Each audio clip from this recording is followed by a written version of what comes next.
No friends, no family, no wife, no life, underlooked, you're chronically cooked, abject, inept, disrespect, and often neglect. For an animal allergic to love, nature sure did consummate their misery. The octopus is a high-functioning, overachieving tentacle slug. As a mollusk, they have a family reunion more confusing than Nick Cannon's, where they have everything from a venomous anime fighter jet to this thing. Which means the octopus is basically an overqualified snail that lost its shell and had to overcompensate. Now they do have a lot going for them. They wouldn't have lasted 300 million years of reverse plot armor otherwise, but call it cosmic calamari the way they get absolutely deep fried by fate. They're built like malicious compliance. Like the boss's brat demanded an octopus and the developer had no choice and did so out of spite. You're gonna learn that the animal sans a skeleton got entirely T-boned by nature.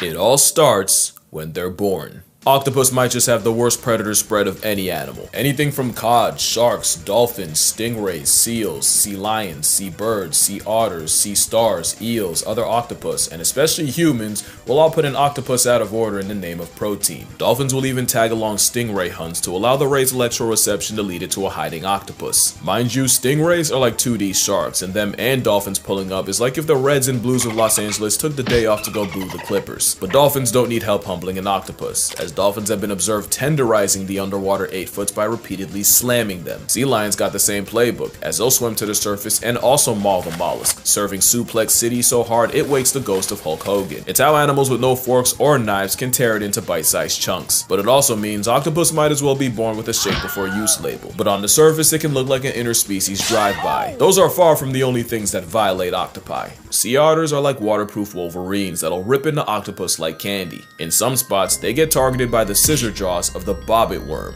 a worm literally named after a woman who demembered her husband with a knife. Moray eel are a common opt to octopus, and they even have a second set of jaws in its throat to keep struggling prey in its custody, which seems like a suspiciously specific middle finger to a certain boneless entree. Even the things that seem like an easy lick can game over an octopus. In real life, Squidward would have had Mr. Krabs meeting Miss Puff's husband first chance he got. Crabs are like the potato chips of nature, and one-on-one, an octopus isn't losing that matchup unless they happen to get cheap shot by forces beyond them. But that's for one crab. An army can easily overwhelm and eviscerate the octopus, who manages to suffer from crabs while only being screwed by fate. They have a similar issue of getting jumped by leather jackets.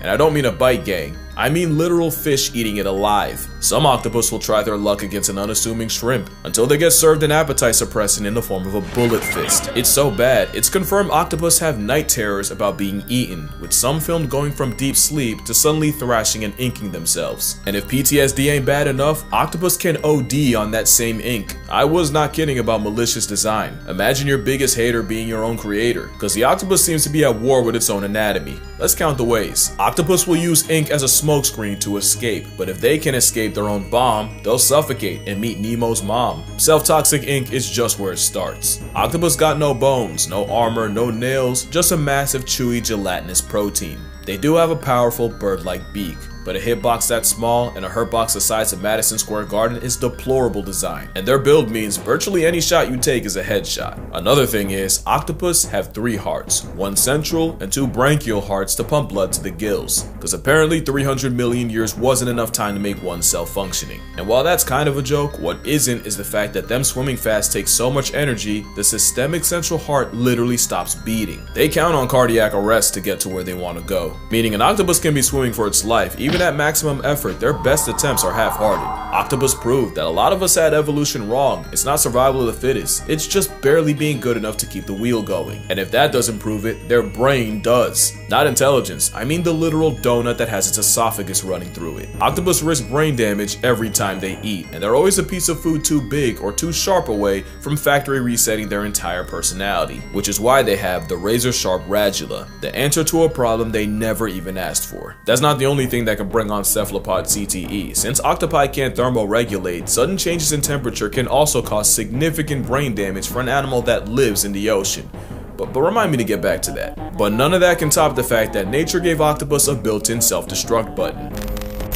Senescence is the process of deteriorating with age, the withering of functional characteristics in living organisms, basically what kids think turning 30 is. It happens to everyone, but nature chipped Octopoda with a kill switch. It's no secret that making babies is the last thing an octopus will do, as the process seems to give both parties dementia, as they lose all sense of self-preservation. Symptoms of senescence include lack of feeding, skin around the eyes retreating, white lesions forming, and awkward, uncoordinated movements, almost like they have no purpose beyond this point. But some seem to actively crave the sweet release, since captive octopi have been seen trying to rush the process by banging into sides of their tank, tearing off pieces of their own skin, and even getting their tentacles tangled. And it all begins with these two guys.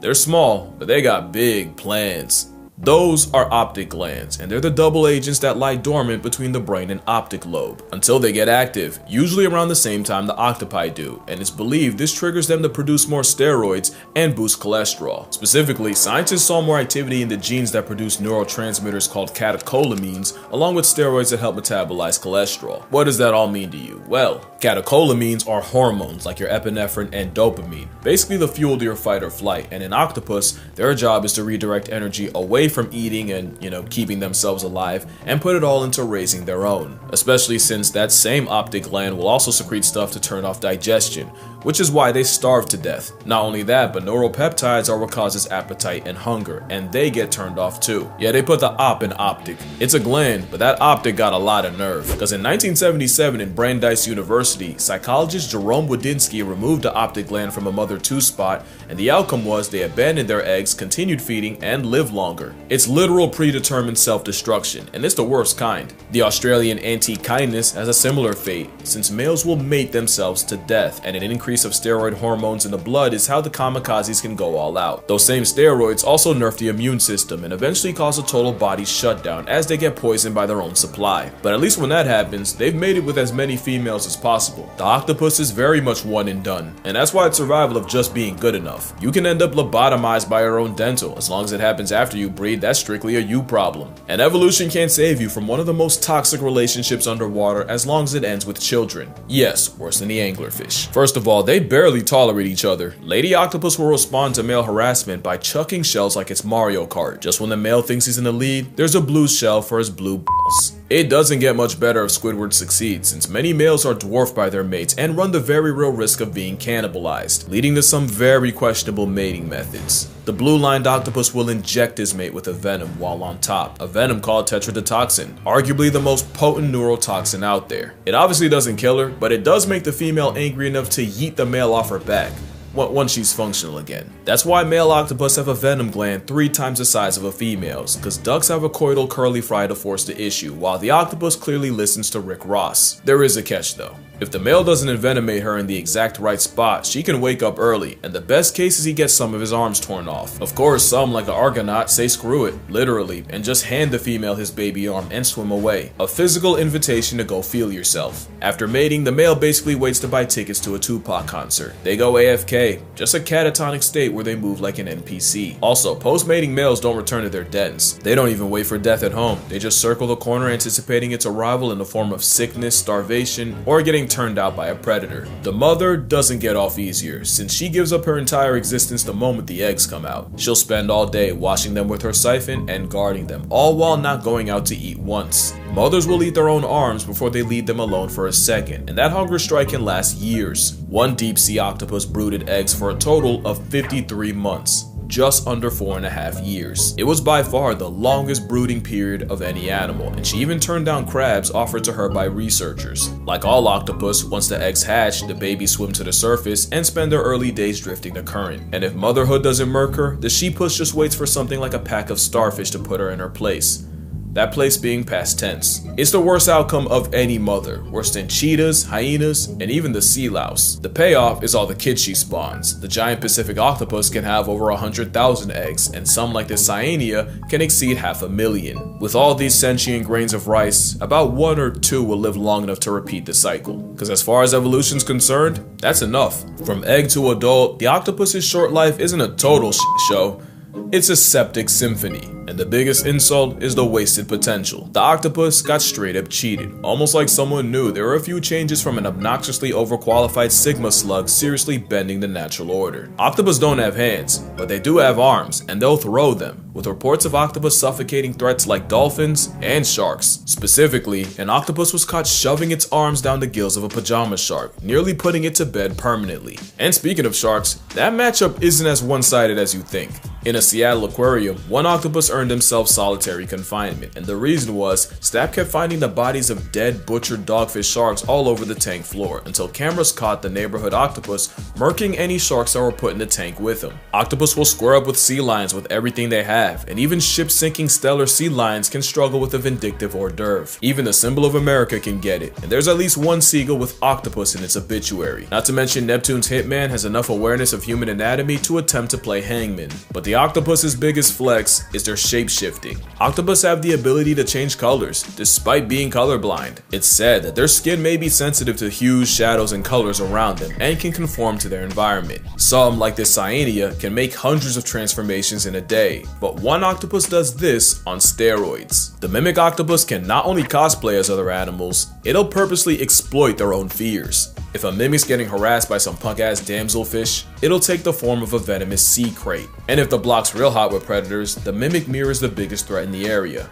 a lionfish. But you can have all the tools in the world, it means nothing unless you know how to use them. And few things alive are as nice with the tools as the 8-armed handyman. The coconut octopus got its name because it'll appropriate the shells of the fruit as a travel-sized panic room, pretty much re-equipping the shell that time took away from them. Some will go incognito by using shells to hide in plain sight. They don't always use tools to avoid problems. Some, like the blanket octopus, invite them by stealing Portuguese man-of-war tentacles and practicing ocean open carry. And as predators, some have learned to drill holes in prey in the exact spot needed to neutralize them. They say octopus have the intelligence of a 3-year-old, yet man's moving like a pre-med major. And it's probably because octopus don't have one brain, they have 9. Each arm basically has a mind of its own, meaning 2/3 of its own cognition lies outside its own head, with over 2,000 suckers that all move independently. 8 arms that can independently learn more about the world around them, a cornucopia of consciousness, a borderline hive mind. Y'all forgot about that temperature problem, right? Well, octopus can edit their own RNA based on how hot or cold the water around them is. It's basically a built-in thermostat that protects them from breaking their brains. All that brain power is how a snail's uncle is smart enough to solve problems, and in some cases become one.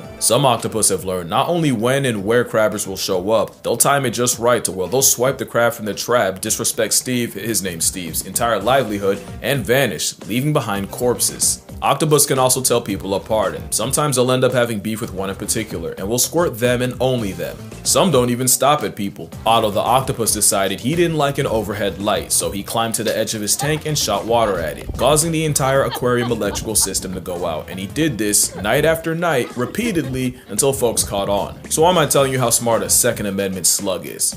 It's cause they could and should be smarter. Most high IQ creatures have 2 things in common. They're social and live in groups, and they live long. And sometimes those 2 things combine to form number 3. They're led by a grandmother. This means not only can they spend years and even decades learning, they can pass it down, building a generational database of knowledge. Octopus get none of that. Every octopus is born an orphan. It's like a video game with no save points, so every time an octopus passes, everything it learned along the way goes with it, so every octopus after it has to start from scratch. Which puts in perspective the insanity of what they accomplished in 2 years, and that's another thing, they only get a couple of years. The intelligence of a 3-year-old just to end their trial to life after 2. If octopus lived longer, lived in groups, and weren't literal deadbeat parents, I'm talking like the Batman kind, it could get scary. And that's why I say octopus got screwed. Change 1 or 2 things, the entire food chain might fall. Like imagine if octopus just did the turtle thing and just climbed onto a beach, dropped their eggs, and dipped. And it's not like octopus can't climb out of water. They can breathe through their skin for a short period, and they'll use this ability to take lives on land.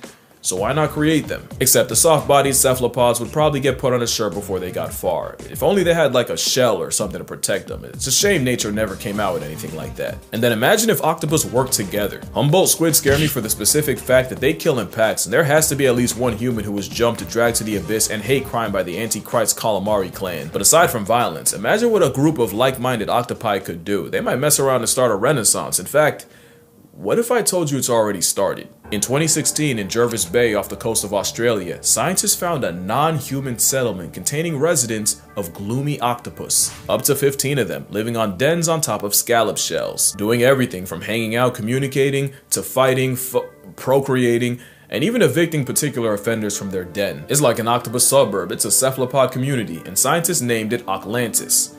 And it's not the first. Octopus was discovered in 2009, except Octopus was founded around a huge human-made metal object. And no, they're not actual cities, it's just cute to call them that, but you gotta ask, what are they cooking? One can only pray they don't F around and invent capitalism. Cause the last way octopus got screwed by nature isn't actually natural, but it's by humanity. 300 million years of character development just to end up in a glass box is brutal. And thanks to pretty privilege, good luck getting the public to care about their mental health the same way they do with cats and dogs, despite arguably being just as smart. And if an octopus can have nightmares and predator PTSD, safe to assume they suffer from being confined to a fishbowl, just like orcas. Except orcas are a lot louder about their displeasure. In fact, there's a really good chance octopus are fully capable of catching feelings and forming attachments. Remember that next time an influencer tries to mukbang one still alive. I guess what I'm trying to say is, octopus deserve way more credit than they get. They're really out of this world. And maybe that's why the world tries so hard to remove them. But yeah, that's gonna do it for this video. Drink water, hug your mother, buy my book, spare a thought for the old octopus. And I'ma see y'all in the next one. It's like they look fake. It's like Davy Jones. They look like googly eyes. They look like they painted them on. It looks so fake. So some other aerobic team just came before and just left it here. It's like some little kid dropped their toy. Trash. Oh.